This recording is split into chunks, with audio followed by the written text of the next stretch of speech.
No, no. I didn't know what time it was. Yeah. I was about to hit.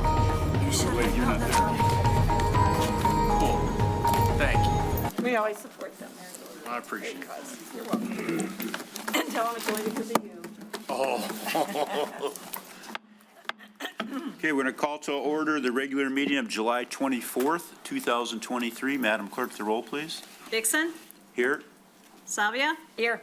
Albrecht, Present. Gould, Peterson, Here. Sage, Here. and Trent. Yeah, here. Thank you. Will you please rise and join us in the pledge? Allegiance.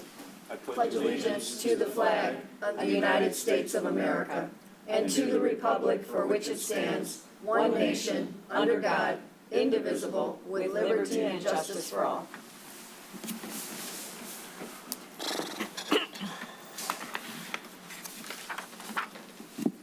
Welcome, everybody, on a beautiful summer night.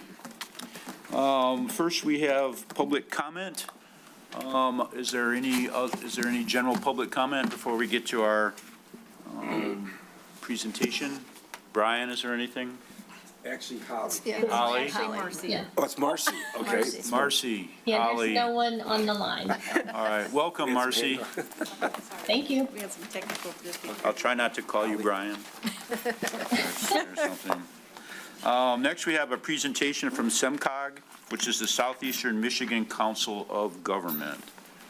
So we have Amy Malmer here, so welcome. Yes, thank you. Hello. Thank you for having me out tonight. I'm the Amy Malmer. I'm the membership manager at CMCOG, and I bring regrets from our External Affairs Director, Cheryl Terrio. She intended to be here, but is not feeling well tonight. So I will cover for both of us. Just for those of you who may not be aware, CMCOG is a 7-county regional planning organization. I'll give you a few membership stats here. Our purpose is to help our members serve residents better. We provide data, share best practices, and help coordinate transportation, environmental, parks and trails, and community and economic development activities. We are a nonpartisan group. Our board members are the local elected officials who represent the broad range of communities across Southeast Michigan. We have 183 members currently. We tailor our support and assistance to match the needs of our members. So whether it's a large community, small community, suburban, rural, our staff of about 60 or so are well equipped to serve your needs. Our areas of expertise are transportation, environment, community and economic development, and education. And as a member, you have direct access to our staff experts, whether it's one-on-one technical assistance, to look at a current planning challenge, or providing guidance on integrating regional plans and policies into your community and your local goals, or guiding you through funding and resource opportunities. We can help, for example, with things like tools for placemaking. We can assist with transportation safety projects, walking and biking routes, corridor analysis, analysis of parks needs, and importantly, funding opportunities. And I'm going to go a little out of order here because I'm very excited to share with you that we were able to announce today that the City of Rochester is receiving a TAP grant, Transportation Alternatives Program grant, for bridge renovation at the Paint Creek Trail. Good. And that funding amount is a little over $720,000. Congratulations. Thank you. We are very excited to help you put that project together. Thank you very much. Be able to see it come to fruition.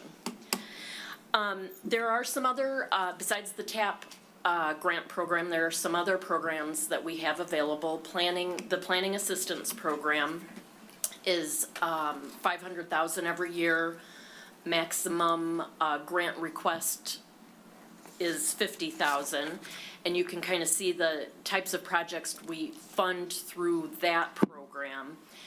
there's a large priority placed on multi-community applications. So if you're looking at some of these kinds of issues with your neighbors, that get you more points in our book. Mentioned the TAP program already, but to note the other kinds of projects that are funded through that program, the environmental mitigation and stormwater management is a new area, and we've added that because we are now getting more money from the state of Michigan each year for this program. We used to get $5 million annually, now we're getting $10 million annually, and we want to make sure we're getting that money out the door and to our communities. So we've added on to some of the eligible projects. These are just some of the other grants that the city received. The infrastructure asset management and pavement data collection was back in 2020. And for fiscal year 2023, the Older Persons Commission received a $420,000 grant for a carbon reduction program that was for 2 electric vehicles and chargers for non-emergency medical transportation. As a CMCOG member, you have access to a range of member services. Data services is something that is kind of the foundation of all our work. We have a lot of data available on our website.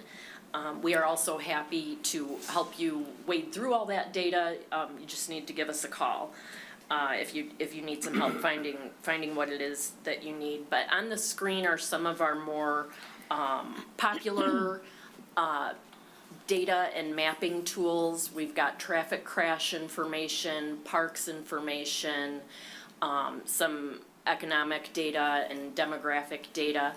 All of these maps and data sets are available not just for Oakland County as a whole, but for the city of Rochester. We go down to the community level whenever we can with our data.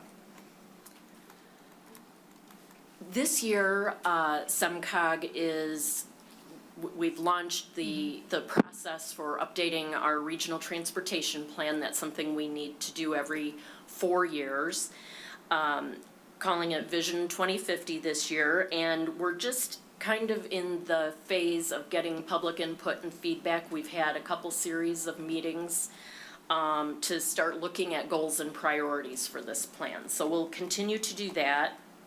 We have this hub on our website where you can find out where we're at in the process, how to get involved and provide feedback. That's for you and your residents. So anything you can do to kind of talk about the fact that this exists is helpful to us and to you. The transportation plan, that plan that we're working on now, is built on the data that we produce in our regional development forecast, which was wrapped up earlier this year. The forecast provides long-range, comprehensive information on demographics and economic changes that Southeast Michigan will be looking at over 50 years, or 25 years, excuse me. In your folder that I provided, we have this forecast information. The first few pages cover some generalities about the region as a whole, and then you've got a series of data that covers each community within Oakland County. We are also just wrapping up a project called GREEN, which stands for Growing Resilience, Equity, and Economy with Nature. We had a task force that helped us with this project. The co-chairs were actually Mayor Brian Barnett in Rochester Hills, and he was working with Dearborn Mayor Abdullah Hammoud. And the focus of this project is looking at how green infrastructure can help us not only address some of the flooding and infrastructure kind of maybe not failure, but not quite, we don't quite have the capacity we need, especially for the more frequent floods that we're experiencing. So it's looking at how we can use natural systems to help with that. And at the same time, those systems also increase the health and well-being of our residents and make our communities nicer places where people want to be. So we've launched this dashboard which looks at some metrics related to tree canopy, wetlands, land conservation, recreation access, and green stormwater infrastructure. So again, all the data is available by county and by community.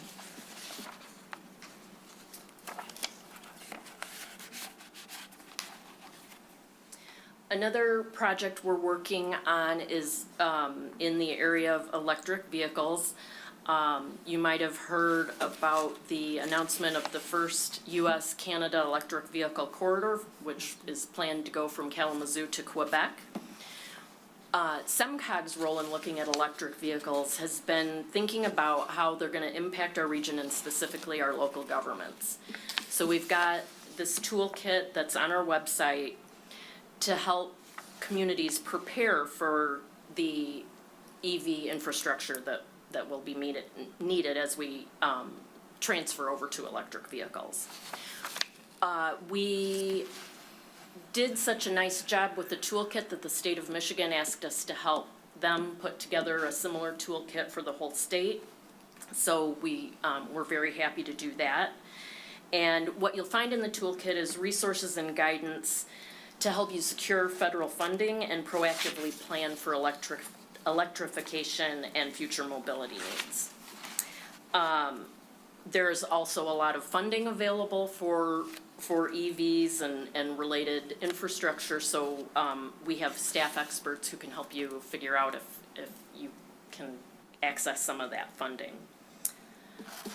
And if you need more information, Baheshta Makari is our lead staff person on that. We are having an event around electric vehicles coming up on August 17th. It'll be an opportunity to get up close and personal. There will be exhibitors in the EV field who will have their products available. There will also be an opportunity to ride and drive up to 2 electric vehicles. That event is being held in Canton at Summit on the Park. So you can use that QR code to register or go to our website, cmcog.org, to register for that event. And 10 to 2, it's kind of a drop-in situation. We'll have lunch and a panel of speakers kind of in the middle of that time period. We also, as a way to learn about some of the exciting things happening around the region and network with other CMCOG members, we hold member meetups. We were in Rochester Hills at Innovation Hills Park last week. On September 14th, we'll be in Sterling Heights to look at their new initiative related to recreation and kind of placemaking. They have a number of things that they've pulled together around their community center in Dodge Park. So they'll have a chance to talk about how they did that and how they funded it. And we hope you can join us. It's a great sort of informal way to get to know other members, to get to know staff, and to learn some things about, in this case, parks and placemaking.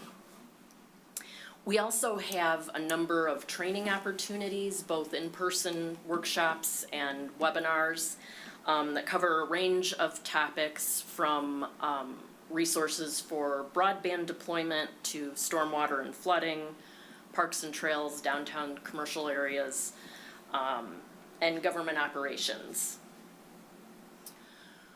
We are actively engaged in legislative issues that are important to local governments. We share our policy positions with legislators. In both Washington and Lansing, we work with DICOMA to help us maintain those relationships. And these activities really help to amplify your voice and the region's voice when we talk about 183 members, all kind of agreeing on a certain policy position. We also do a lot of work with state and federal departments. We know a lot of those people.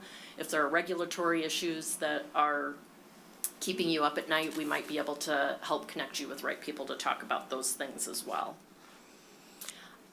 We do every other year have a legislative task force that helps us put together our policy platform, and then they kind of stay together for a couple of years and help us with networking events around educating our legislators about various policies that we're working on. You all should be receiving our bi-weekly newsletter called Regional Update, and that really is, if I can give you, any one takeaway tonight, it's take a look at that, scan through it. It really is the easiest place to find out what we have going on. Funding deadlines, meetings, new task forces, all those kinds of things will be there and are pretty quickly accessible. So hopefully take a look at that and let us know if you have any questions. We'd be happy to help you out. Another thing that we do is, in a few areas, offer public education campaigns that help residents take actions that will move our regional policies forward. So Walk, Bike, Drive Safe is one example where we give we have brochures and tip cards and posters. We do social media posts, we have videos that are giving people, all users of the road, drivers, cyclists, pedestrians, reminders and tips for how to stay safe on the road. We also have bike lights, reflective bike lights, and some giveaways like that associated with that campaign. So for example, sometimes when communities have police open houses, they'll get a package of stuff from us that can be laid out and displayed and given out to residents. We also have a One Water campaign that helps remind people how to keep our lakes and rivers and streams clean. Things like picking up after your pet, and we've got, the little dog bags to hand out. So we do a number of campaigns like that. The Park Finder application that I showed earlier on the screen is like I said, an application that all residents can use, and it just helps you find out about the parks in your community and neighboring communities, what amenities they have. We have a feature called Trail Explorer on our website, which is kind of like Google Maps but focused on water and walking and bicycle trails. So it's nice if you're not quite sure what you might be getting into. If you're thinking about going to visit a trail, you can kind of take a look at it before you get out there. And then we also have a project where we have done brief, 60 to 90-second videos highlighting, it kind of started out of the pandemic. It was a Shop Local campaign, and now we're adding to also highlight just other community assets based on what you might like highlighted that you can show again on social media or on your website. So if you're interested in that, please let us know.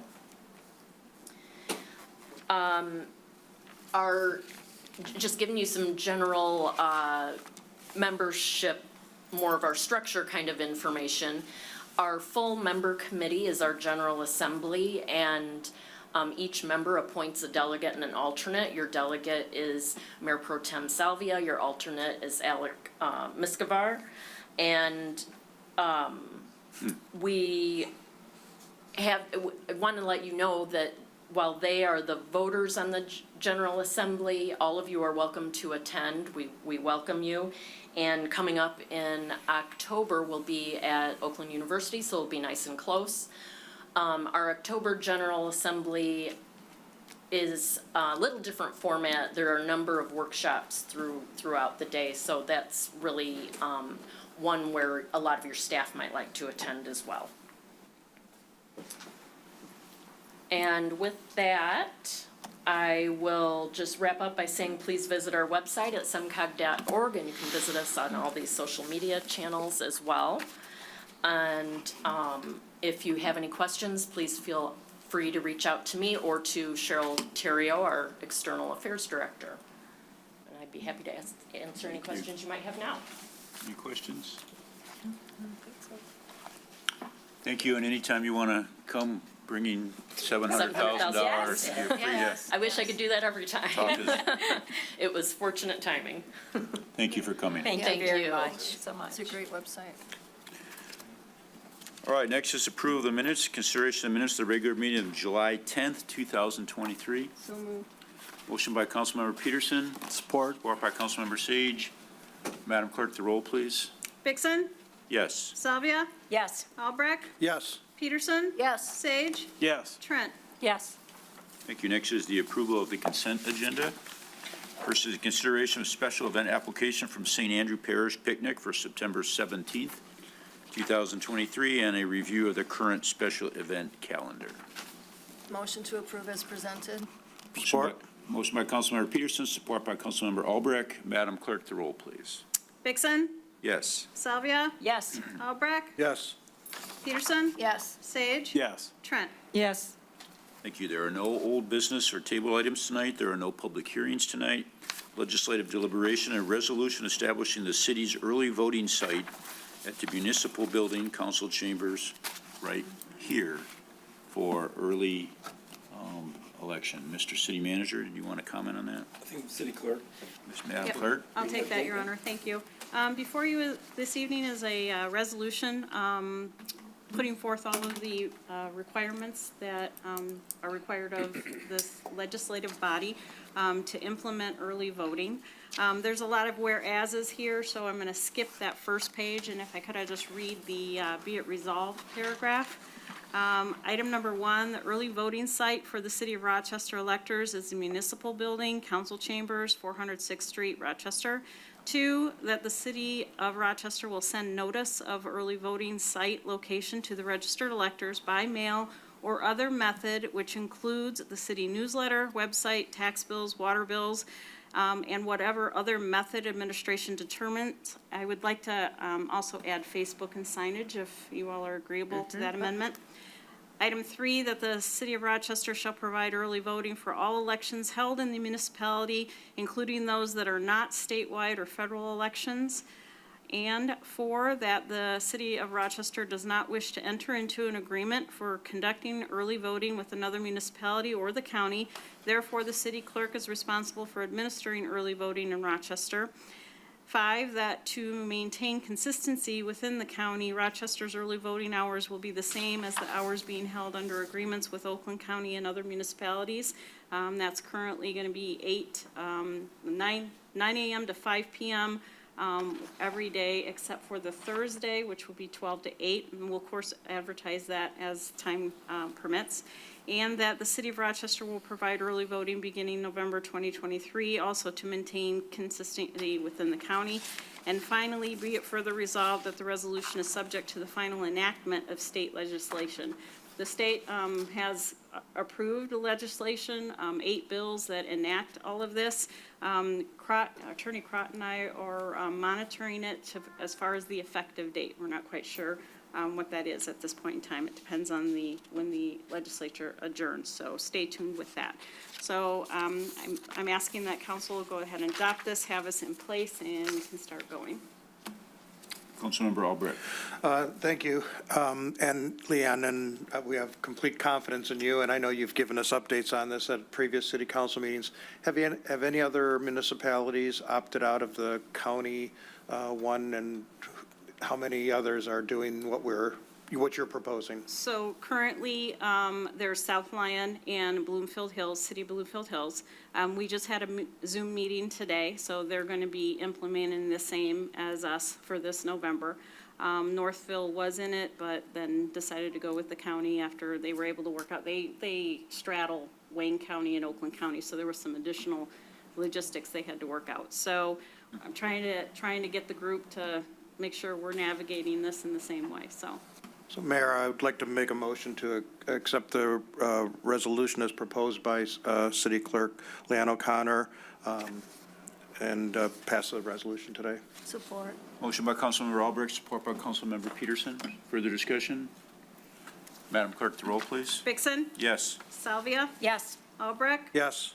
Peterson, Yes. Sage, Yes. Trent. Yes. Thank you. We will now have early voting in Rochester. Next report on regular business, consideration request to approve the proposal to prepare a revised park and recreation master plan. DPW Director Alec, welcome.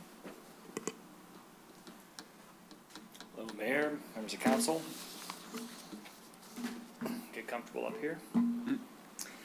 So our current City Parks and Rec Master Plan is set to expire in December of this year. These are 5-year plans that are required by the state in order for us to apply for grant funding, which is a good thing. So we have reached out to McKenna & Associates, who provided our report or our plan 5 years ago, and they work with the city on all of our planning projects. So in your packet, there's a proposal from them for a total of $19,500 to prepare a revised Parks and Rec master plan. That would include public engagement workshops, creating a website with surveys online for resident feedback, consolidating all the necessary information to put into that report, updating site plans, all that good stuff. In my memo, I list out kind of a tentative timeline. The plan is to have a new plan be adopted by City Council in December of this year. It's kind of a long road, not a long road, but there's some steps that need to get done before we get there ultimately. This does have to go to the Planning Commission as well, to have them review and approve. And in between Planning Commission and City Council, there's a required 30-day kind of waiting period or notice period for residents to review and provide any feedback and comments before City Council can ultimately review and adopt the new revised master plan. And then the requested action would be for their proposal amount of the $19,500, and then I did ask them to provide what it would cost for like an hourly rate if we wanted to do an extra meeting during the process, or you never know what might happen. So the amount they gave us was $100 per hour, or approximately $500 a meeting. So requesting the proposed amount of the $19,500, and then also the kind of a la carte dollar amount too for any necessary meetings along the way. Mayor Pro Tem Salvia. Thank you. Thank you, Alec. This is important for us. Obviously, getting grants is important, and nice to get some good news tonight on the grant front. A question, though. It seems like the cost has gone up much higher than inflation. When we did this 4.5 years ago, it was $6,200. So that's more than triple the cost. McKenna has done it in the past, so this is basically an update to our current plan. So they have the template, they know us. I know we tried in the past when we updated our master plan to go with a different planning firm and probably with mixed reviews, but it just seems like the cost is exorbitant on this. If I may, wait a minute, Mr. Mayor. So I will tell you that the plan that was done 5 years ago, not on McKenna's side, the direction from administration was to tighten the screws down to get what you got. And you got a pretty good plan, but it was way underpriced. So this is if we go out to bid with somebody else, it's gonna be $20,000, $30,000. They have the baseline, you're right, but it was a vastly appropriately done master plan. There was barely any community engagement, surveys, things like that. They try to do it in-house more than we should have. Let's just put it that way. So this is a fair proposal for what we're getting for this. We went over it every step of the way, time frame, et cetera. So glad to go out, but I think we're going to be shocked at how much a real plan costs. It was falsely priced the last time. That's my facts. Okay. Is it possible for us to do it in-house? Question. If we can duplicate some staff members. Yeah. They have the database, et cetera, so not on our own. We need them for backup no matter what. So, I mean, Jeremy Peckins is going to help. He's riding her with Alec on this. So we're giving him all of that. And actually, he gave us a list of things that would keep the cost down from this number. So if we can get that to them, which we are right now, Jeremy and Alec are doing that, so we can keep the cost down even further. So we'll do everything we can to keep it there. Councilmember Peterson. Yeah, thank you, Mayor. So I have a question for administration. How much do you anticipate changing in this current plan, right? And then within the next 5 years that we're going to realistically be able to do? Are most of the items that we have been going after grants in there already? You know, I'm just want verification for the. Yeah, so I think the major focus and time well spent is going to be on Elizabeth Park. We're lost on Elizabeth Park. We had one idea, we had funding, people changed their minds. So just the community engagement on that alone, we want to get everybody in that area to do that. We've made, what we're trying to help with is the things that we've done in the last 5 years and the grants that with Anthony and Marcy we got for the parks, get all that up to date, because if you don't have solid data, then when you go to get a grant, you cut your own throat, if you will. So I think Elizabeth Park alone is going to take a lot of time just to get that right, to analyze Howlett Park again. Municipal Park, we have a pretty good idea of it. All of our parks and the pocket parks within the DDA area, they were never identified as such, so we've got a lot of inventory to do there. So I think Elizabeth Park alone is going to be the biggest focus of this as we go forward. Councilmember Trent.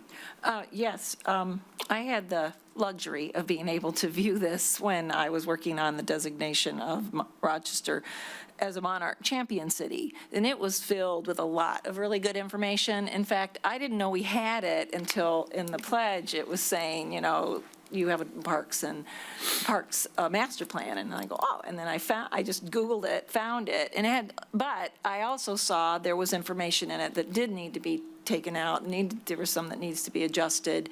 So it was well done, but if they're now going out to get, citizen input, I think that's a very good thing. So do they say, though, I have a question, when they came to you, did they say we're underpricing this the last time? Or how, I mean. Yes. And then, okay, and so this time you have a list, you have some kind of itemized list, that if you want to pull a few things out, it would go less than 19? No, so we went backwards. This time we sat down as a whole staff at staff meeting, and then Alec and I and Jeremy, we sat down and talked about what do we want out of this. We don't even have a good plan of how we use our facilities. Marcy's been going at, sorry, Marcy, to call you out here. I know you're on screen there, but she's been going through how we use our facilities. Why aren't we charging for the land shelter? Why aren't we handling the way we reserve the band shell and the extra shelter and the butterfly garden and all these different things? So comprehensively now we're going to put it in one spot, not just so that we want to be able to justify covering our costs, but more importantly, when we go to get a grant, to say that we know what we have here. Here's the participation in those factions of what we have. Here's our new All Abilities Playground. Here's what we need to do. The tree committee is part of this. What are they doing to throw in their money? Where's the partnerships with City Beautiful, with the tree committee? None of that was there, and they needed all that data uploaded so that we have a complete Parks and Master Plan, not just a piece of paper. So we take every dollar seriously, but I think you're going to get what you pay for. And we try to knock it down to 19.5 from what they were originally wanting. I think one of the strengths of working with McKenna and Associates too is, I mean, they're already working with the city on a daily basis with all of our development in town. I mean, they know our city, they know the people in town, they I think they have a better grasp on our infrastructure than another firm might. Councilmember Trent, and follow-up. Just Sure. follow up, yeah. Go ahead. Yes, so what I like about it is that it's a full plan. I mean, that's why you do it, so it's not like we talked about this at the DDA. You've got some pocket parks, you've got some land there, that's part of the plan, right? That they're going to be looking at all the possibilities? Yep. Because otherwise, you know, what user groups, who's going to be using them, who's going to be accessing these? That's really important instead of little spotty, like, okay, now we're going to work on this one, and then we'll go over here and we'll build something over here. Because because we didn't do it the first time. That's what I hoped to see out of this, really hope to see. Clarify too, we're not creating specific detailed plans of this is exactly what's gonna happen at this park. They're general enough where You have some leeway? we have some Okay. leeway, and once you actually go to tackle the project is when you get more into the weeds of Okay. All right. what the color of brick's gonna look So- like and so. To answer Mayor Pro Tem's question, so the mayor, could we do it internally? We could literally say, our master plan's good, call it good. I don't like that for granting sources. We have to show community engagement. That's what they're looking for. When we're looking for grants, they're always looking for it's our relationships with the Paint Creek Trail Association, the Clinton River Watershed. There's been a lot of changing people, CMCOG. We're going to put all that into the plan so that they know what Amy just said is very true. They look for collaboration between communities. So this will go out to our neighboring communities so we can work with Oakland Township and Shelby and Auburn, everybody to try to get together. So to me, I hate spending money, but this is money well spent. Councilmember Albrecht? Sounds to me like there's a lot of data mining to do, and we just had an excellent presentation from Amy Malmer from CMCOG. Mayor Pro Tem is the delegate, you are the alternate. They talked about all the wonderful things they do to help members. We're one of the 183 members of CMCOG. So I'm asking, what can they do to mitigate the cost, mitigate the burden on you and your staff and administration? The 19.5, I agree with Mayor Pro Tem Salvia, that I just gasped a little bit at that, especially when I looked at the deliverables included in your package. So have we talked to CMCOG to say, how can you help us with this so we can reduce some of these plan development tasks that McKenna has quoted out? I know you've already, sharpened the pencil, Nick, but I'd like the pencil to be sharpened a little bit more, and I think CMCOG is a great, you just said it, it's a great partner. This is what they do. This is exactly in their wheelhouse. And again, I'm not trying to burden you and your staff, Alec. That's why I'm saying, what can they do to mitigate the cost and the burden on us as a city? I haven't reached out to him about this, but I definitely will. Yeah, I was going to say the same thing. We can ask Mr. Jackson, is there something else we can do to get ahead of it to reduce the cost? I think we've done that already because we looked for all those things, but we will confirm that. But have they gone to I didn't see anything in here where they said they would partner with CMCOG. They have databases, so they use them too, but we'll find out. Mayor Pro Tem? Yeah, so based on that input, and I also do like the learning that could happen between Jeremy and McKenna in working in this process both ways. But I do think the number should be reduced, so maybe make a motion to table this and direct administration to come back with a sharper pencil. Support. Motion by Mayor Pro Tem Salvia, support by Councilmember Albrecht, Councilmember Peterson. Thank you. So, all right, so for city manager, so you spoke of having Elizabeth Park be the next focus. So if we go through all of this, are we going to actually put together a plan and it's going to be implemented, or is it going to be based on whether or not we receive grants in the future? Because, so if we're going to spend 20 to do something, and all the other little things too, but if that's the main focus and we go through all of this, how long is it going to take for us to actually try to implement something then? Well, it depends on what the plan is. If it's an all abilities park, if it's a 5 census park, you look for granting source. This is not 19.5 to get a plan. This is to get the input from the public. What do you want to do? We already have on the wall in the hall is the plan for Elizabeth Park, but nobody wants to do that anymore. We were doing that for the hotel and people, I don't want that. So now that was 7 years ago. That was 12 years ago. Yeah, it's a long time. It might have been, yeah, you might be right. So, Yes. yeah, so we haven't done anything with our parks other than firefighting in the park where, again, Anthony, Marcy, everybody working together to get grants for what we knew we wanted, but we don't have a comprehensive plan that we could work from in order to implement real plans, because you have to have them shovel ready. This does not do that. This gets us the background to what we want to do where, and then go from there. This is a general plan. Right, Yeah. I understand that. I just know that we've done a lot of these in the past, and the one you just mentioned been on the wall for 12 years, right? And nothing ever happened. Yep. So I just don't want to see us spending this money and then jumping the gun on, the ideas that we have, because I think that we're also missing out on an opportunity to possibly get grant money for, up there, if we were to find out the demographics of the area up there for affordable housing, and then that would be able to be implemented, and you're doing a crossover there too to help develop that. That's all this data. That's That's what all the data is being collected for each individual facility that we own that we call Parks and Recreation. It's a necessary evil. We have to have one. We have to update it. We can dummy it down and do it ourselves. We would do our best, but I'm leery of that because this is something that could make us a lot of money. We just got a ton of money because we were prepared. So I want to make sure we're prepared. I think that was awesome. That took a lot of work, time and planning and everything to make that one happen.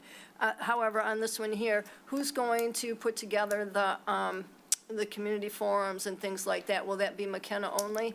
With our staff, right? Right, okay, all right. I just don't want to see us having, inexperienced people coming in to do this, any type of community forums anymore. And I think our director here was being kind. We paid for what we got in the master plan, and that's what we got, and I think it's horrible. that was all total leadership at that time, so I. Understand? And I don't want this not going to happen under my leadership, so we'll get it. But I agree that no problem tabling it. Let's mine down and see if there's other things we can draw in with our own staff and information. If SEMCOG certainly would like to save a few dollars. Now, Mr. Jackson is always open to things like that, so we'll talk to him. Council?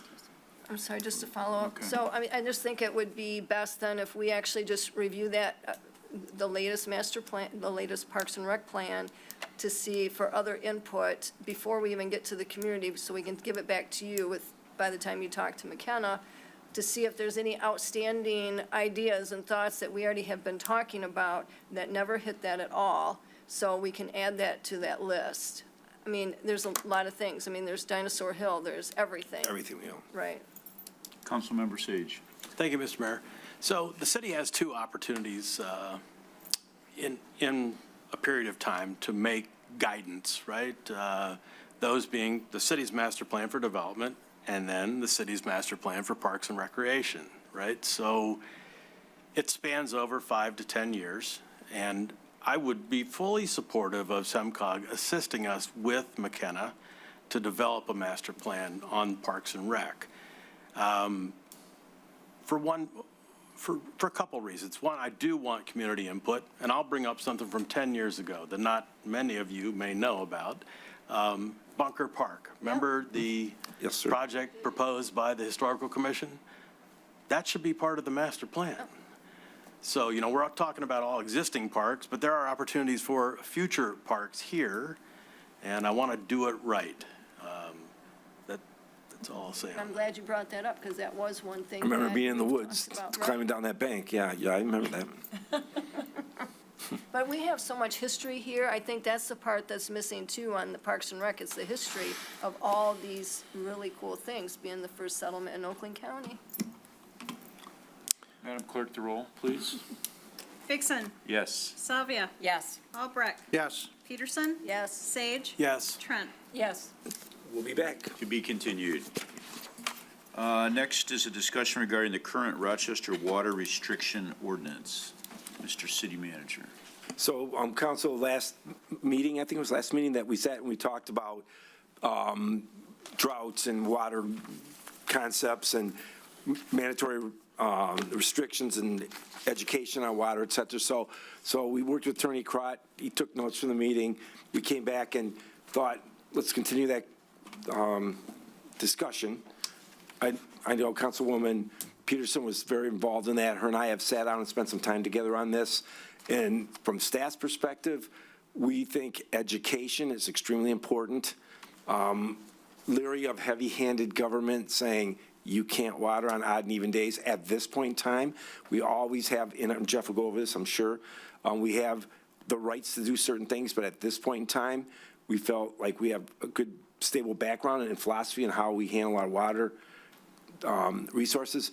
We have a great relationship with the associations, and they're the biggest users of the water on the east side. They know when to turn theirs on to save water. So that's the biggest hit probably on all that water is before 5 o'clock in the morning. So we have those kind of relationships, but if Attorney Crott wants to go over a little bit about other options, we're open to do whatever our leaders here would like us to do, but we're pretty comfortable with how it's going now. It's been an okay summer, so we haven't had a problem. We understand when the big pipe broke, obviously we have to react quickly. But we talked to a bunch of people on both sides of town. It's like, I'm paying for my water bill. If I don't want to turn on my water, I'm not going to turn it on. There's some sentiment to that. Then we have the hardcore conservationists, like, if we mandated it, we're going to save water. I know some people will think Anthony's going to say the more water we spend, the more water we make. We agree to that, but that does not drive administration's thought process. Don't care. We want to make sure that we're responsible stewards of our watershed. And Corey's been involved in all this. We've talked about we can't drill more wells, to increase our capacity or to strain our existing well system. So, Attorney Kraft, you want to go over a little bit of what you presented in your memo? Sure. Ernie? Sure, thank you. So this all started a couple of years ago when we're a customer of Shelby. And so Shelby was experiencing, with their contract with GLWA, a pretty significant exceedance. And so they had to come up with a plan, and that plan involved building water storage tank, and Shelby used to have what Rochester has now, which was a voluntary, and I put that in the packet, their previous one. They used to have a voluntary with, guidance encouraging residents that even odd days, certain times. They ended up turning theirs into a required, a mandatory, in most part because GLWA pressured them to do that because of the extra water. So when they were doing that, they encouraged Rochester to have a similar ordinance that they were putting into place. At the time, City Council said, well, we don't want to have mandatory. We don't disagree with the restrictions, but we're not going to force it on the residents. So what we did is at that time, we took it and made it where they said mandatory, we put encouraged. So right now on the Rochester books, there's an encouragement, especially for the GLWA side, because that was really the pressure. So really the east side. But it was encouraged for everybody in the city to follow those same even odd, before 5 o'clock in the morning, not after 11 o'clock, or not before 11 o'clock at night. So that is kind of where things stand now. It's been 2 years. We haven't really heard that the water usage is a problem anymore. I know that the storage tank that Shelby built has been a big help, and because that's, they fill it on the off hours. And so at least I haven't heard pressures from Shelby on the reduction of water usage at this time. So it's really a discussion. Does City Council want to continue it as is, or does the City Council want to tighten it up? It would be, Shelby has these in place mandatory. Not that hard to change the ordinance if City Council wanted that, but I haven't heard any pressures to do that from anybody outside the city. Councilmember Peterson? Thank you, Mayor. So, but that storage tank is a product of high usage. Correct. Right, so, and the high usage is because we are allowing it all the time. I mean, I don't care what somebody wants to pay for their water bill. I don't. What I do care about is we're going to have extenuating circumstances of fees and cost now because of this storage tank, because of high water usage, okay? If the other communities have the mandatory no watering between 5 a.m. and 9 a.m., and between 5 p.m. and 9 p.m., that only makes sense during those high things, and that's just what they have. The one article in here just showed that it was strongly discouraged to do it between those times, whether they did or not. I just think that we need to be very conscientious of the water usage here, since we have the highest water use in Gliwa, right? And that's scary, because we have very, very small community. I think that's why I want to see us do something to promote. Is that true? Water. It was true back in the day. That was when they came before us a long time ago. And they stood here and said that we had the highest water usage. Well, how are we currently? Do we have the highest water usage? Anthony or Alex, you guys know? Yeah. I don't know that. Well, that was when Glee was here a few years back. Unless it was per capita, but it couldn't be on volume. It'd be impossible, but it could be per capita. We're but we could check. 10% of Shelby's water usage. Right. but we also had high water usage, and that's why they had to bring in that storage tank, and that's why the cost continually goes up because of that through GLEWA. So, What actually brings the cost down. well, no, now it will, but it was prior to, that's why all our rates went up. My point is that if we should be doing something. If we talk about being a green city and tree and all this other stuff and protecting all that stuff, we should be doing something and, just do it. So, it's up to council, but I think that whether it's mandatory or not, they should be restricted between that time, and people can make that choice on their own then. They're paying their water bill, but I don't want to see future people in this community having to pay more for water and go through more of this, because who knows, keep going at the rate we are, we might end up with another storage tank that'll cost us $1 million. So right now, the thing is it's optional, correct? Correct. The same times, the same date, even odd, that Shelby has, as theirs is mandatory, ours is Optional. requested or encouraged, but it's optional, correct? Thank you. Councilmember Albrecht. Thank you, Mayor. I agreed last meeting when Councilmember Peterson brought this up that it's something we should look at. I've brought this up on the Infrastructure Committee 3 years ago when we first got the GLEWA rates.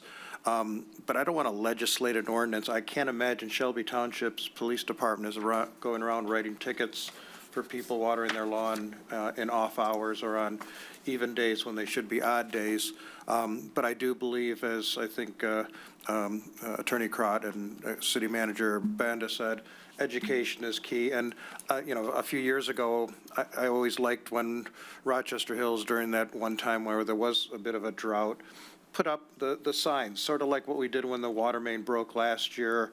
And 90% of the people listened and obeyed, and even the HOAs did and everything else like that. So I would not be in support of legislating this to be mandatory. I think the current ordinance is sufficient. But I would like, starting maybe next spring, when we get into the May to October watering period, to have a little more education in the watering bills, and some signs at some of the HOAs, especially on the east side, where the HOAs and all of us who live in those use water, just to remind people that, conserve water when you can, so. Councilmember Trent. Yes, I'm all for education, and I agree with Councilmember Albrecht. I do also know that conservation and water will be coming to us in the future. I can see in the crystal ball, and especially, like Councilmember Albrecht said, when there's droughts, and make people more aware of how, how wonderful it is to have this water resource that we have. And so I would like to see more education or a page on the website that would have, tips for conserving water and saving money on your water bill for when people are asking when they get their water bill. And I also like to see it in the water bill, as was mentioned, and the newsletter, those type of things. And then, when people, if it ever has to happen that this has to be mandatory, then they've had a warning, they've had a signal that, we're concerned about water usage. And that's what I've got to say about that. Mayor Pro Tem Salvia. Thank you. So I think we are currently making a really strong impact on our water usage through our cooperation with the HOAs. They're the common areas in the HOAs, and having them water during the non-peak hours really reduces our consumption during the peak hours. I don't think conservation is very effectively mandated. I think people have to choose or want to participate in conservation. And frankly, in my neighborhood, when people get a water bill that they're unhappy with, they start thinking about how can they conserve water? How can they plant trees on their property? How can they water less? So I think that education aspect of conservation is important. And I think we're doing a good job in terms of the way the regulation is currently written, and I don't support changing it. Councilmember Sage. Thank you, Mr. Mayor. I too don't support a more legislative solution here. In fact, education is the key, and the ordinance is written beautifully to where if we use that as the foundation of the education, it is important that GLEWA water customers limit irrigation use, including avoiding peak period watering to avoid substantial rate increases. That's what it is. So if you choose to use more water, you pay more. So eventually the system figures that out. I don't think we need to legislate you cannot water. I think water seeks its own level, right? So people, once their bill gets to a certain point, they figure it out. Anything further? No. Thank you. Next, we have a consideration request to approve repairs to the city water tower. Speaking of water. Mr., yeah. It needs painting? No. Well, again, no, not painting this Not time. painting. Oh, it's L&T Painting Company. So our 750,000 gallon water tower that's on the west side system, the well system, is in need of a few different repairs or additions to it. Our tower is routinely inspected by Dixon Engineering. In the last inspection listed out some items that on the next Eagle inspections are going to be called out as some new stuff that we need to have on our water tower. These items include a sample tap on the fill draw line, installing a pressure vacuum vent, installing a seal at the access tube air gap, and welding patch plates on the wet interior platform. So we used Dixon Engineering to help us put together some plans and receive some bids. We only received two because it's very kind of specialized work. The lowest one was from Zelmer Welding for $18,900. This is a company that Dixon's interacted with before and is confident with their work. The intent is to have them start in the beginning of September and finish by October. There'll be no impacts to any adjacent neighbors or to the water system itself. No need for shutting off water or anything like that.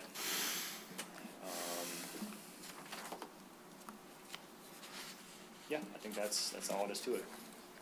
Mayor Pro Tem Salvia? Thank you, Alec. Prevention and doing maintenance is important, Yeah, so. that's the key here is that it's trying to be preventative, so when time comes, we'll be prepared. Yep, absolutely. Got to keep our water safe. So make a motion to approve Zelmer Welding to conduct the repairs on the city water tower as presented. Support. Motion by Mayor Pro Tem Salvia, support by Councilmember Peterson. Further discussion? Madam Clerk, the roll, please. Vixen? Yes. Salvia? Yes. Albrecht? Yes. Gould? I'm sorry, Peterson? Yes. Sage? Yes. Trent? Yes. Thank you. Next, received two sets of initiatory petitions from Open Stores and Rochester Committee. Quarterly. Quarterly finance report, maybe? Oh, I'm sorry.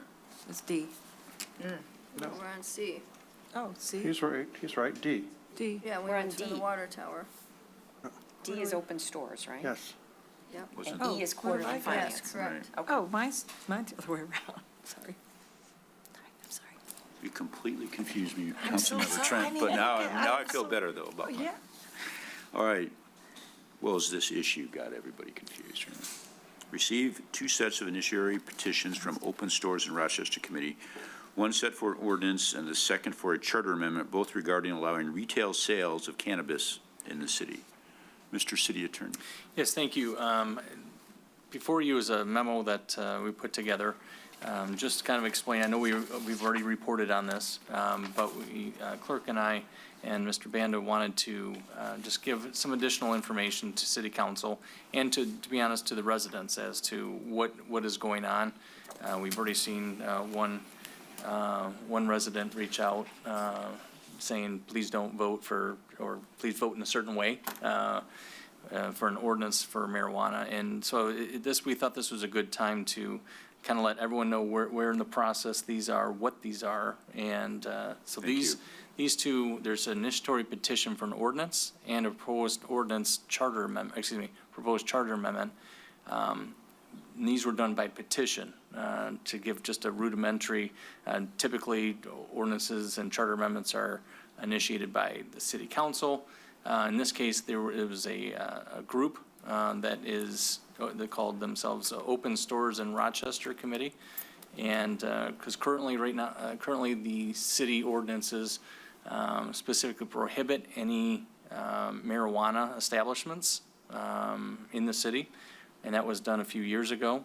And so what this, actually 5 years ago now, and so what these petitions are trying to do is to undo what is currently on the books. This is not something that the city council is initiating. It is purely by a petition. Some people in the audience may have received requests to sign petitions.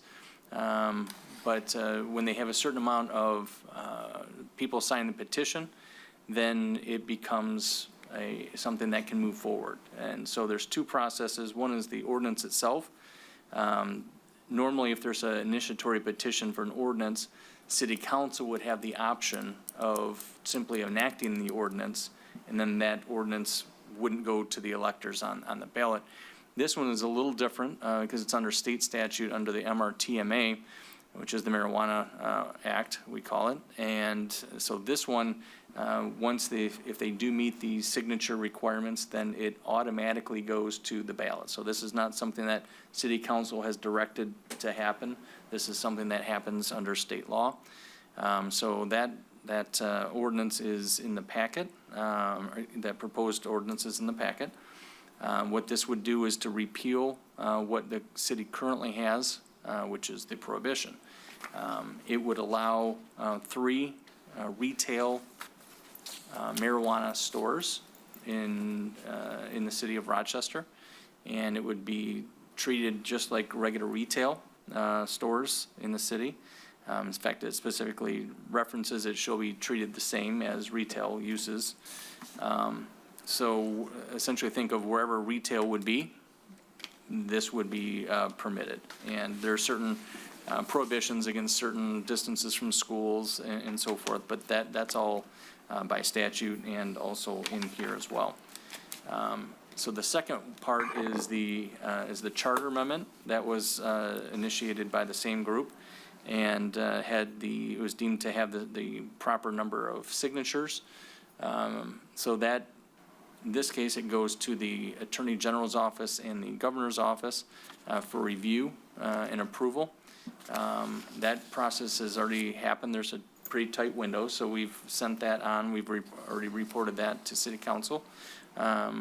And so those two matters will be, and they really kind of go hand in hand. The charter amendment really sets forth all the detail about the priority. If there was more than 3 applicants, how does the city select? They kind of go through and put in a significant amount of preferences for existing businesses and businesses that have locations, I'll call it, locked up already.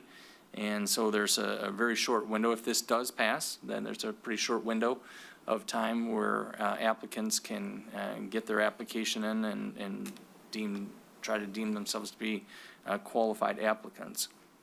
And all that information is in the packet. So if anyone wants to read what those preferences are, what these actual 2 documents read, because what you'll see on the ballot is not the entire ordinance. It's not the entire charter amendment. It'll be just a little 1 sentence saying, should we adopt this? And so we always encourage, no matter if it's a ballot initiated by the city or elsewise, is to become educated and actually read it and not just look at the little, because they're limited to, by words, how many words. So you won't have the whole thing. They'll be posted at election places if people do take a look at those. But if it's, the clerk will have them available as well, the clerk's office. So this is merely an informational to kind of avoid or kind of prohibit any miscommunication as to who's driving this. This is not city council, it's not city administration driving this, but it's a process that the city has to go through under state statute. So we're continuing to monitor this, and we will give the city council updates as we hear more. But if there's any questions at this time, we're happy to answer. So there's no action required tonight? There's essentially in the ordinance, excuse me, in the memo itself, there is a requested action, which is to simply receive these two initiatory petitions submitted by Open Stores and Rochester Committee for two ballot proposals for the November 7, 2023 election, and to acknowledge the requirement that the clerk must forward the proposal language to the county clerk to be printed on the ballots for the November 7, 2023 election. So we would like, for the record, just to, the clerk is required to do these, is to acknowledge, to receive these and acknowledge that that's the process the city will follow. What if, just for conversation, what if we didn't agree to that? It still would happen. Okay, so my next question then is, if it got to the ballot, if it passed, can we then determine where these go? So as it stands now, the answer is it would be treated as retail. So if you look at the zoning code, the CBD, anywhere that it's retail is permitted, that would be where it would be permitted, because they specifically reference in these documents that it would be treated no differently from a use perspective than a retail use, like a liquor store or any other shop. So Could theoretically be right downtown, Yes. 3 of them right downtown. correct. Okay, Councilmember Peterson. Yeah, I'll just make a motion that we that we receive the initiatory petitions submitted by the Open Stores in Rochester Committee for two ballot proposals for the November 7th, 2023 election, and acknowledge the requirements that the city council must forward the proposed language to the county clerk to be printed on the ballots for the November 7th, 2023 election. Motion by Councilmember Peterson. Support. Support by Councilmember Albrecht. Madam Clerk, the roll, please. Vixen, Yes. Salvia, Yes. Albrecht, Yes. Peterson, Yes. Sage, Yes. Trent. Yes. Thank you. Thank you. Next is a review of the quarterly finance report and the receipt of the check register. Oh. Treasurer Maggio, you gonna give a report? I can, or I can answer questions if you have any. Okay. Are there any questions for Mr. Matt Maggio? The biggest thing that we'll need, that'll be different from, is the budget amendments. So since we crossed the fiscal years, that list that's in the packet that has all the GL numbers and the projects, those are all already approved projects from this prior fiscal year that we just need to be amended, because either they aren't complete, the billings are only partially done, or we're gonna be billed well past 6/30 that we already passed. So we need those to be amended into the current budget year. That's the main request for tonight. Mayor Pro Tem Salvia. Thank you, Anthony. It was a good report. You should really comment on some of it. There's some great things in here. So it's a strong report. Revenue is up it's at 103%, so that's good. And we've kept our expenses in line even with high inflation. So a couple questions. I noticed that there was a question regarding the cable. I'm just going to rattle through my questions and then you can. Yep, absolutely. Okay. We'll take it. Cable franchise fees, they were slightly less, and you made a note about that. Correct, yeah. Since the Telecom Act and a whole bunch of changes were made in the legislation a couple years ago, we're seeing now the delayed impact of what that is. There was no real idea of what it was. So essentially, all of the costs of the network, and it was very open to how the companies interpret what those capital costs are to provide like the PEG channels and all that. They're allowed to allocate costs to it and reduce and take it out of the franchise fees that they then share back to us. We get what's left. There's some additional legislation. Our Intergovernmental Cable Communication Authority meeting is in September. I'll have an update after that. But with some new bills that were put in, I don't know where they're standing currently, but in this year's legislation would essentially reduce that to zero. there'd be almost no franchise fees left for municipalities potentially. So I threw a mark on there because it's $250,000 we Right. need to see.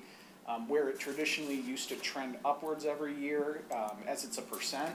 So as, inflation kicks up and they charge more for cable packages, we would keep going up. It's been decreasing and decreasing, not a lot, but about 30,000 so far, and its potential to drop completely. Okay. Well, that makes sense, so thank you for that explanation. The other one, kind of similarly, we have a contract with GFL, but yet the costs have gone up. Correct, yeah, there was some changes in counts that were not in the projected budget that were done a couple years ago. So that amount is following the per household value, but we now have updated numbers from 2 counts ago. So they pushed recently for an additional number of houses, and Alec and Nick have pushed back going, you're saying we have all these new houses from just a few years ago, where are they? We don't have permits for them, where did you come up with these? They've since dropped that request. This is getting caught up from prior. Okay. All right. Can I ask a follow-up on, just yeah. on that? I remember 3 years ago, we were pretty happy with the GFL contract that was sort of guaranteed for, I'm thinking 3 to 5 years, so what's changed? I know it was a positive thing when we approved it, so what's changed, Anthony? It's the counts. So we're still paying the same per the contract, but it's per house. So now when they had a time where they started GPSing the stops. When they switched from Rizzo to GFL, getting some new counts, getting more accurate counts, and then it was, well, no, you're actually at this many stops now. That's what they did, and now this is reflecting those additional costs, as well as anytime we use them for the roll-offs and that at DPW as well. And then we also have changes, because it's really the entire bill too, so there's DDA also in that.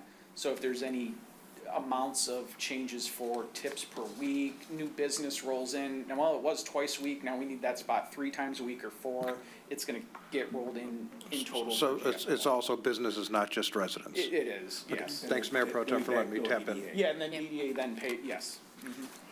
Okay. Just a quick comment, the interest income is excellent, 300,000, we had budgeted for 100,000, so good job getting the 5 1/4 on our money market rate. You're getting the best rate out there, great job. And then, I'm not sure if this is a typo or just needs to be updated, but on the debt schedule, the long-term debt, it says, which is on page 53 in the packet, it says the balance as of 7/1/2021. Got it, yes, thank you. So are the numbers right? or- The numbers are updated, that's, yeah. Okay, so the numbers are right, it's just a wrong date. Okay, Correct. good. All right, thank you. Councilmember Albrecht? Yeah, when we, I think I remember we also had switched to Sage Investment Group a few years ago. Is that part of the reason why we've had such a positive impact on the interest rate? And I know the interest rates are going up, so our savings are helping us, even though our loans are killing us. But what do you attest the interest income being so positive to? Sure, there will be a delay on the Sage one, so the accrual entries actually are not reflected on the interest revenue that's in it. So everything that's cash flow used that we're gonna need during a year, that's investments that I just manage for the year and under. And then the post, if it's over a year, monies we don't need immediately or going out in the future, that's money that's getting transferred to Sage. So the interest income will increase, but there's a little over a month delay to get the closeout statements for 6/30, so I don't have them yet, but that'll actually just increase the expense. And then that will get reported with the audit, when Brina comes and does the audit presentation, because then all the accrual entries will be in, the interest income from Sage Investments as well. But we're we feel good about that partnership? Oh, it's working out better than I thought it would. I always like to come back to things we decided on a It year or is, two ago yeah. and report back to the public that, hey, we made a good decision on this. It is, absolutely is. It's working great, they're managing it. I mean, we're getting even higher returns than just trying to hit pooled funds and those sort of things. So it's actually working really well, and it'll continue working. If you want to go fast forward, especially in the interest rates starting to go down as they're managing kind of that downside risk by buying out further, we'll actually get some more return as the rates cool. Thank you, Anthony. And Mayor, I'd like to make a motion to approve the quarterly financial report ending June 30th, 2023 as presented. Support. Motion by Councilmember Albrecht, support by Councilmember Peterson. Further discussion? Madam Clerk, the roll, please. Vixen, Yes. Salvia, Yes. Albrecht, Yes. Peterson. Yes. Sage. Yes. Trent. Yes. Thank you, Thank Council. you. And next is the receipt of the check register. Any questions or comments? Okay. Thank you. Next is receive report from the various boards and commissioners. First is a report from the City Beautiful Commission. I think Councilmember Trent is going to give that tonight. Yes, I'm stepping in for Councilmember Doug Gould, as he's the official liaison.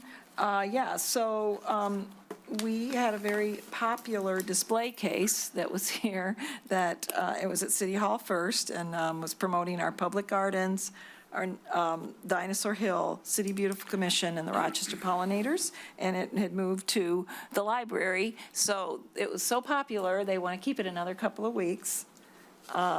Or maybe somebody wasn't ready and they needed more time. But it was well received. The Rochester Pollinators were at the Lavender Festival at Blake's in Armada, and also for 3 days promoting what the city of Rochester does, giving away native plants, and also promoting the farmers market in downtown Rochester.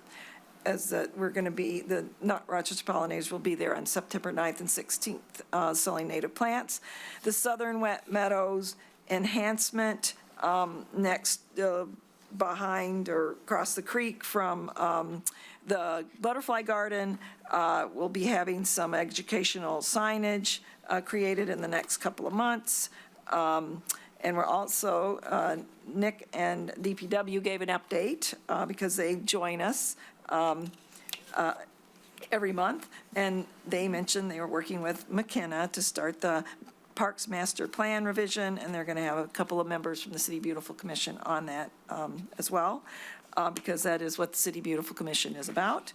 DPW has started the lighted crosswalk signal installation on Ludlow, and bench sales, the ever-popular bench sales are paused until November. And an exciting new event will be happening at the Sugar Maple Grove next to the community garden at the DPW area. It's ribbon cutting on August 3rd at 6:30 p.m. The public is invited. That's it. Oh, one more thing. Yes, a mini grant program. Because of the funds that the Rochester Pollinators has raised and the proceeds going into the Butterfly Pledge, they are looking at a mini grant program for possible rain barrels or pollinator gardens for the residents. Very good. Thank you. Next is a report from the DDA. Councilmember Trent. Okay. Keep going. I'm going. All right. On July 19th, last week, I was at the DDA meeting, and was told that Dancing in the Street was very successful this year in spite of a unusually destructive hail event. But they regrouped, and the party must go on, and it did with the ever-popular band, Your Generation. I heard that was a big hit. We also got to give an introduction, or they did, of Chief George Rohib, and he introduced himself, gave his background, and he was there to answer questions. The Front Porch Town Square project update, the costs came in, they were higher than expected, so they put the project on hold until they can get a final decision on the grants they've applied for, and they will have that information by September. The Bill LaPuma Community Spirit Award applications are open. They seek to recognize a member of their downtown that embody the community pride, spirit, and love of Rochester that Bill LaPuma demonstrated every single day. They are open until Friday, August 25th. You can go to downtownrochestermi.com to get that application. I know it's July, but vendors and attendees alike, the Holiday Expo is a joint effort between the DDA and the Rochester Regional Chamber of Commerce. It will, it's Christmas is coming. Christmas in July, right? On November 18th at the Royal Park Hotel. This announcement is mostly for the vendors as spaces fill up and they have to get ready by ordering merchandise now. Start ordering those Christmas. Thank you. Next report of the Paint Creek Trailway Commission, Councilmember Sage. Thank you, Mr. Mayor. A few updates. The Paint Creek Trail is obviously a rail-to-trail, and the Rail-to-Trail Conservancy has opened up a grant to develop and connect trail networks. We will be applying by the end of the month. The maximum, it's only a $200,000 grant, and the maximum is $25,000. We feel pretty confident in that submission, and we'll do so. This also celebrates the 40th anniversary of the Paint Creek Trail, and one of the celebrations throughout the year is the annual Labor Day Bridge Walk, which always occurs down here on our side of the trail, down on the Rochester end. That will be Monday, September 4th. So if there are any local merchants that would like to help sponsor this event, please contact Christy at the DDA or the Paint Creek Trail Manager, Tom Carell. And finally, we had an opinion from our attorney regarding the lengthy discussion we had the meeting prior about electronic skateboards. So I'll try and condense this lengthy discussion into a few points. So the state of Michigan exempts electronic skateboards as motor vehicles and allows municipalities to adopt ordinances allowing for or prohibiting their use in certain locations. The Paint Creek Trail does not have any regulatory power to adopt ordinances, and they must rely on the municipalities contained within their intergovernmental agreement. So under review from our council, every municipality that's part of that intergovernmental agreement does not allow use of electronic skateboards on the trail. So at this time, we don't feel there's a need to make any action to allow, because otherwise we'd have to go to every municipality and change or request their change in ordinance. So at this time, our position is, unfortunately, electronic skateboards are not allowed on the trail. Are not allowed. Not allowed. That's good. I do not see many of them. I was passed by one this morning. Uh-oh. Call for help. Thank you. Next, is there any further public comment? Oh, rah-rah. I'm sorry. Rah-rah. I have it on my screen here. Councilmember Albrecht. Thank you, Mayor. First off, I wanted to give an update on, we had allocated $257,000 in capital projects for rah-rah, which we really hadn't spent any money on capital over the years. And what you see there now is we had to replace the dumpster and enclose it. I know we worked with Nick and city administration on that. If you haven't been in rah-rah, inside, the whole main entrance has been remodeled, painted, redid the whole entry desk, created additional rooms for the dance program, and some wonderful wayfinding signs throughout the facility. So it's really impressive. We, rah-rah, during the summer does a lot of things. We'll be at the big truck event this weekend. We'll be at the Rochester Hills Fireworks, and we bought a trailer that carts around bounce houses, Nerf Wars barrier, which have been used very successfully with the kids lately. We also updated our security system at Rah-Rah and made the facility more ADA compliant. So money well spent that has been used this year. That being said, we had our second quarter amendment, and revenue has gone up over budget, over almost $370,000. Expenses were $312,000, so that money that we gained has gone into our fund balance. Our fund balance is going now to over $891,000. The percentage of that is going from 33.5% to 34.95%. The charter states that we must have a minimum fund balance of 20% or $510,000. So we are $381,000 over the fund balance minimum. So that's great news. Being on the HR committee, we redid the whole performance evaluation process. We simplified it, reduced the competencies, made it more, it was a 1980s form, it's now a present-day online seamless form. And last but not least, our own Mayor Bixson will come out of retirement to participate in the Greater Rochester Open, the 47th annual tennis tournament. He is taking on all comers in his age group. The dates are July 26th through July 29 and July 31st through August 2nd. That was my opinion on Mayor Bixon's coming out of retirement, but I think he will be swinging the tennis racket. That's it, Mayor. And thank you for that. Public comment? Any further public comment tonight?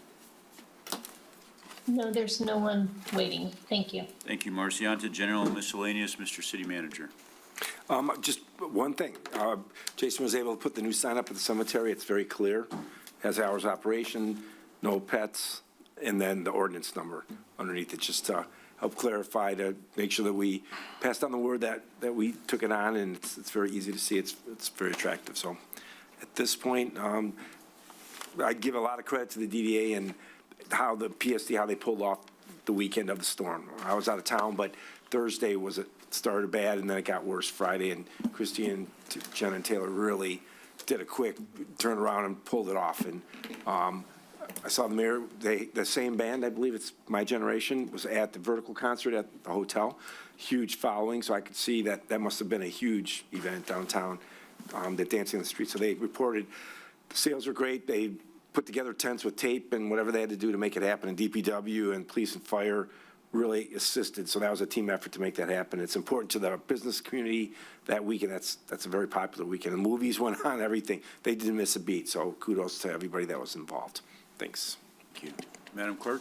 A couple of election-related items. The ballot information for those proposals, I will get up on the election page of the website probably by Wednesday. Megan will be in and she can help us with that so that you'll be able to refer people to that for the exact language. And then also, when we had our discussions about election world, I had told you I intended to consolidate the precincts for this upcoming election. With the proposals being what they are, I expect that that's going to generate more interest in this election, and that's not possible as is. And last Friday, I know I reported to you, we'll look at that in spring of 2025 for a more permanent option for that. So, and that's all. Thank you. Thank you. Yeah, and I just have a kudos to the city clerk. The next door neighbors of my father, who have mobility issues, came to City Hall, and somehow they found out that they had, and Leanne came out and registered them to vote in their car, so they did not have to come in, and they were very appreciative of that. So I like to think that's good service of our city, and thank you to the city clerk for that. Absolutely. Mr. City Attorney? Nothing, thank you. Mayor Pro Tem Salvia? Just want to comment that the sidewalk sales were fantastic. Love seeing some of the nonprofits peppered in there doing some things. It was really, really well done.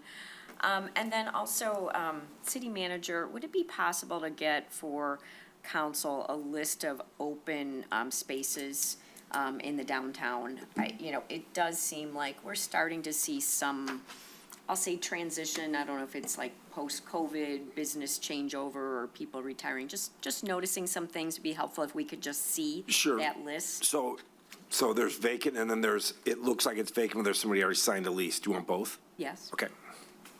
thank you. Councilmember Sage?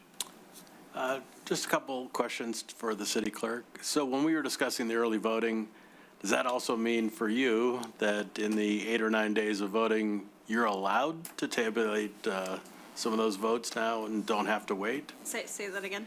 Are you allowed, maybe I misread something that the state of Michigan put out, are you allowed to tabulate the early votes prior to the actual conclusion of the election to save time for every city clerk? Yes, so you're talking about absentee ballots. Correct. And yes, they're gonna open up early tabulating for those for, up to 8 days during that time. You can select which days they were. The selection of that's gonna be up to the election commission, so you'll have another resolution that comes before you. And almost likely, I'm looking at the Saturday, Sunday, Monday. I won't need the whole 8 days, but there's some notice requirements to the state and that corner. So I'll be watching that and see what that looks. So yes, I'm planning to take advantage of that. And the other change would be, once you apply for absentee, you do not have to apply every year. That is correct, with the exception of they're trying to figure out what they do with the presidential primary that's in spring, because you have to say whether you want a Republican or Democratic ballot. So you might have applications, you're gonna have applications this year, you might have them next year, and then 4 years from now, I don't know what they'll do with that, but Okay. Thank for you. this first couple that we get through, you're gonna see a couple of different applications come through. Mayor, Councilmember Albrecht? Nothing tonight. Councilmember Trent? Nothing tonight. Councilmember Peterson? Just one thing, I want to say congratulations to every single one of the students that are a part of the Summer Music Theater and the amazing Mary Poppins play that took place last week through the weekend. It was amazing. I've been in awe of these students, and I think they all need to come here and be congratulated. It's 120, this is how amazing it is. 120 students. They did this whole entire play in 6 weeks. The stage, everything, the whole entire thing is done in 6 weeks, and it was just amazing, amazing. So, Your Honor, can I have my time back? Just I want some too. Sorry. So Chief. back to the tabulating questions, Councilmember Sage. We can tabulate them, but results will not be Right. available until 8 o'clock on election night. Understood. So they're going to program the machines that they go into sleep mode each night. We'll have a lockup process, that kind of thing. But county tabulating, yes, and then no results. In my time, Mayor, if the chief could just say what happened today, great event, 2 new sergeants. If you just want a quick recap on that, Chief? Welcome, Chief, for your official Chief #1 now. I think so. There you go. Well, thanks for having me here tonight. Yes, I had my opportunity to promote 2 officers today, Sergeant Michael Knight and Jeffrey Furman. Both have numerous years on the department. They're involved with many activities, and it's perfect timing because we have a young department. We need some mentoring, and it's good that they came up the ranks. Both guys they just got great temperament, good leadership abilities, great family men, and they're definitely going to be an asset to our command staff. So they worked very hard. They had to take a written test through EMCO. They went through an interview process. We brought in 3 chiefs from other communities. So they both did very well, very proud of them, and they got a great future ahead of them. So. Thanks, Chief. Real quick question, is Mike going to continue with the police dog as a sergeant? We're planning on retiring Kit. Right. pretty soon, probably in the next few weeks. In Pearl, I think we're gonna keep Pearl on to the end of December. And we're gonna be checking in with the Oakland Academy to see when the next academy is. It's usually a 6-week academy for dogs. We like to get another dog that detects narcotics and is duly trained and can also do tracking also. So, yeah, so unfortunately, Kit will be retiring shortly and Pearl will be on probably to Christmas, so. But are you going to have a different person running it? Yes, yes, it's difficult for a supervisor to run K-9 because they're expected to be in the station and deal with prisoners and people at the window, and they have to go out on the road, so it's difficult. So we'll select another officer. We'll bring in people from outside agencies that work with K-9 all the time, and they'll sit on the board, and they'll have a pretty good idea who's best fit for that position. Because the dog's only as good as the handler, so. Thank you. Councilmember Albrecht. Based on those two promotions, Nick, could we put that in the manager's Yeah, report it's with a all little set bit of up. their background and everything else so we can celebrate their Yeah, success? Chief and George, congratulate he them? gave a really good outline already. We gave it to Megan, and it'll be in Friday. Yes, Thank sir. you. So did we add 2 more? Are we going to add then 2 more patrol officers? We have, one of our dispatchers will be attending the Oakland Police Academy in the next couple of weeks, and we are gonna be hiring 1 additional police officer to fill the void. So, and we're only 2 officers down. It's not bad considering if you compare us with other police agencies, so. And also, I'd like to invite all of you to Chief Schettenhelm. We're gonna have a last radio call for him this Thursday at 2:30, right outside the police department. We're gonna have him sit in the police car. We're gonna gather. He doesn't want anything big, but we're gonna have something for him.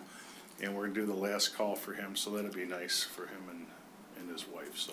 So you're all invited. Thank you. Thank you. Thanks, Chief. You're welcome. Councilmember Pearson, do you have anything else? No, that's fine. Okay. I'd just like to say that dancing in the street after that rainstorm, thank you to the fire chief, the police chief, the DPW getting that together, because it turned out to be a beautiful night. But you would never have thought that with that. And I think that was the biggest crowd I've ever seen there. And just one thing for the police, I parked in the parking structure, and there was a pretty long line to get out, and having the 2 police officers standing there to take your card and help you, that was very effective. So that was a great idea, and I hope they continue it because that really made it more efficient. So now we're going to go a request for closed session to discuss labor negotiations without the returning to public. So we need Make a motion to go into closed session with no intent to return. Support. Motion by Mayor Pro Tem, support by Councilmember Sage. Madam Clerk, the roll, please. Vixen, Here, yes. Salvia, Yes. Albrecht, Yes. Peterson, Yes. Sage. Yes. Trent. Yes. Thank you, and we'll take a 5-minute break.